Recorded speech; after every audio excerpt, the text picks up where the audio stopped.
Bienvenue au micro de Mina. Ici, on écoute, on partage et surtout, on se questionne. Chaque épisode, des invités ou moi-même raconteront des histoires et des anecdotes que nous aurons vécues.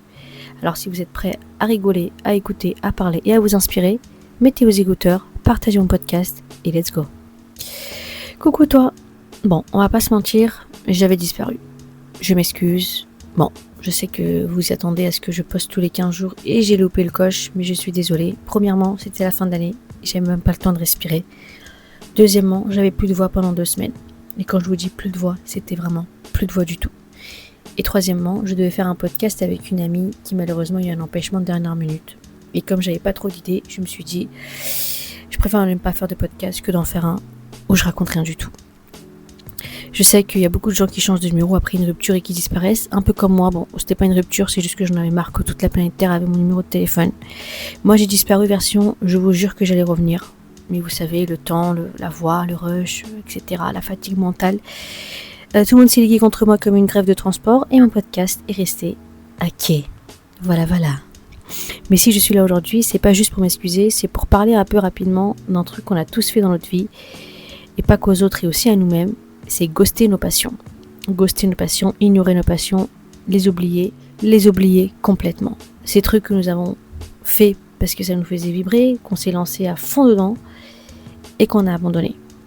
Comme la moitié des to-do list qu'on fait, petite blague à part, j'ai rangé sous mon lit la dernière fois, oui, parce que moi sous mon lit il y a des millions de box avec des affaires, et j'ai retrouvé 4 cahiers de to-do list. Et oui, 4. Si toi aussi tu te reconnais, bienvenue dans ce podcast qui risque d'être court, mais très drôle. Je pense que vous avez tous et toutes déjà commencé un carnet avec écrit dessus « Journal de gratitude ». Aujourd'hui, j'ai prévu de faire ça, et je me promets de tenir bon. Pour que 3 jours plus tard, ce carnet prenne la poussière sous votre lit ou dans votre bureau et que vous ne le calculez plus.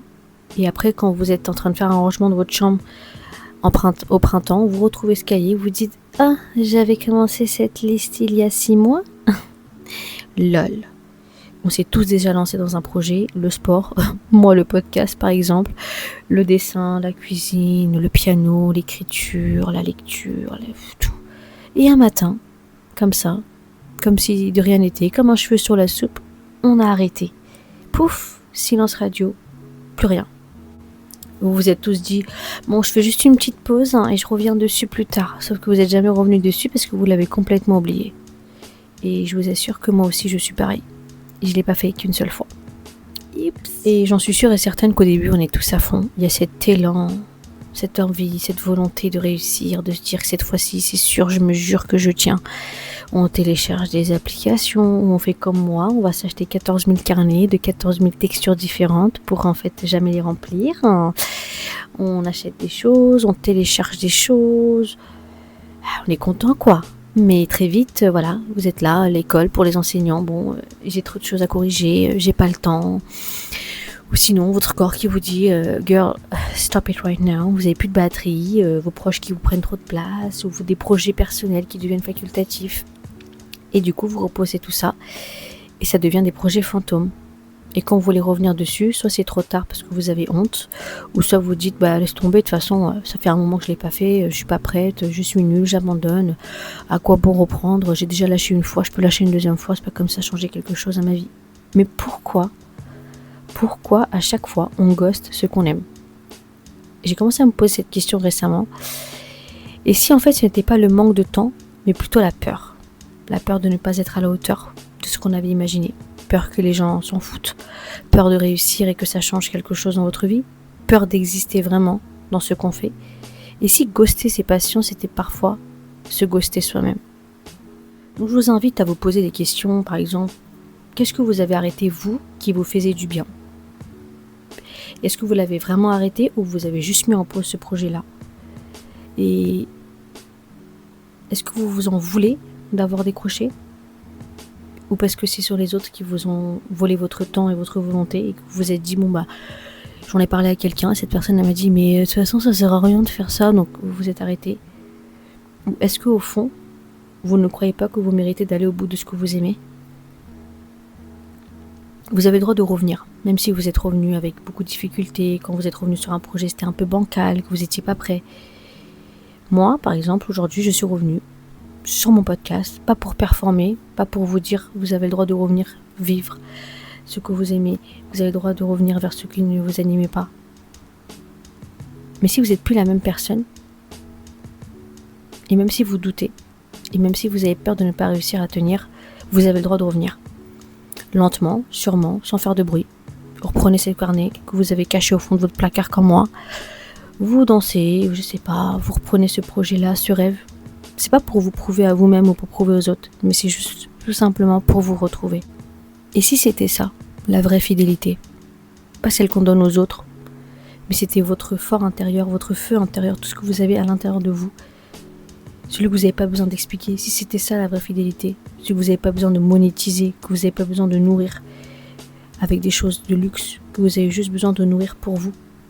Et même si vous n'avez pas fait cette chose depuis des mois, vous avez le droit comme moi de reprendre ce micro et de parler, de dire les choses telles qu'elles sont. Vous avez le droit de revenir, parce que moi, regardez, je suis revenue après 4 semaines alors que j'avais dit tous les 15 jours. Donc vous avez le droit. Vous avez le droit de tout lâcher et de revenir. Et je pense qu'on a tous eu ce moment, comme je vous ai dit tout à l'heure, où on a repris ce carnet ou comme moi ce micro pour vous dire je le reprends demain, promis, juré, tout craché. En plus, je me suis acheté un micro quand même pas mal cher pour faire ces podcasts. Mais c'est drôle parce que ce demain n'est jamais arrivé ou il arrive que dans 40 ans. Et je pense qu'à ce rythme-là, mes patients et moi, on aura fait un break et on se sera retrouvés 40 ans après dans un restaurant comme Ross et Rachel. Like two people. Mais non, moi j'ai disparu et les patients, elles ont attendu. Elles ont rien dit, hein. Elles ont pas fait de drama. Pas de « tu m'as ghosté, espèce de lâche ». Mais moi je savais que j'avais fui volontairement ce podcast parce que soi-disant j'avais pas le temps, j'étais overwhelmed par tout ce qui s'est passé à la fin de l'année. Ce n'est pas une excuse. Je me disais que j'ai pas d'énergie pour créer, mais j'en ai pour regarder une fille qui coupe des savons pendant 45 minutes sur TikTok, ou regarder des vidéos de satisfaction, ou encore plus regarder les mêmes vidéos 70 fois, ou re-regarder pour la 15e fois Pretty Little Liars. J'avais ce temps-là, mais j'avais pas le temps d'enregistrer un podcast de 20 minutes. Et après je m'étonne que mon podcast avance pas et qu'il n'y a pas beaucoup de vues et pas beaucoup de... Mais tais-toi! Si j'ai pas d'inspiration, je peux très bien en demander aux autres ou m'inventer un sujet, raconter une anecdote ou par exemple pour raconter pourquoi je suis en procès contre Turkish Airlines. Oui, cet épisode arrive très bientôt. Et est-ce que vous vous êtes déjà demandé, vous vous êtes déjà dit, et si je faisais cette chose-là pour moi sans pression? Pas pour en faire un business, pas pour en parler sur Instagram, juste pour vous sentir vivant. Est-ce que vous avez déjà ressenti ça? Parce que faites-le. Ça peut prendre même pas des fois 10 minutes, et ça fait de mal à personne de revenir sur ses rêves, de repartir sur des bonnes bases. Et vous n'avez pas besoin d'attendre le lundi pour commencer, vous pouvez faire ça en plein milieu de la semaine, vous n'avez pas besoin d'attendre le 1er janvier, vous pouvez commencer quand est-ce que vous voulez. Donc ça sert à rien à chaque fois d'avoir cette envie et d'avoir ce moment de je vais ghoster mes passions sous prétexte que vous avez peur ou que vous avez honte de quelque chose. Ici c'est chacun pour soi et Dieu pour tous. Vous n'avez pas besoin de vivre pour les autres, vous vivez pour vous. Donc voilà, je suis revenue, pas en grande pompe, pas avec un générique Netflix ou un studio insonorisé. Je pense que vous entendez peut-être mon ventilateur derrière, mais il fait chaud, c'est soit ça, soit je meurs devant le micro. Je suis revenue, juste moi, mon micro, mon cœur un peu essoufflé et fatigué de cette année scolaire riche en émotions et cette envie qui n'a jamais vraiment disparu. Alors si toi aussi t'as ghosté une passion, un projet ou un petit bout de toi, sache que tu n'es pas seul. Car tu peux toujours y revenir, même si c'est bancal comme moi la plupart du temps, même si t'as le feu à la routine, même si t'as plus l'habitude, t'as le droit de revenir même une seule fois, même doucement, mais t'as le droit. Merci à tous d'avoir été là, merci de ne pas m'avoir ghosté, même si j'ai disparu un peu. Et si cet épisode t'a parlé, fais le voyage, fais le podcast, fais la recette, fais ce que t'as envie de faire, partage-le avec quelqu'un. Et sinon garde-le pour toi, mais fais cette chose. Alors si cet épisode t'a plu, partage-le avec tes amis, tes familles, tes cousines, tes voisines, tes ennemis, tout le monde, pour qu'on soit tous soudés et qu'on se fasse un gros câlin via internet, câlin Bluetooth. On se retrouve très bientôt et peut-être un peu plus tard, mais c'est promis, je reviendrai parce que j'ai arrêté de me ghoster. À très bientôt sur le micro de Mina.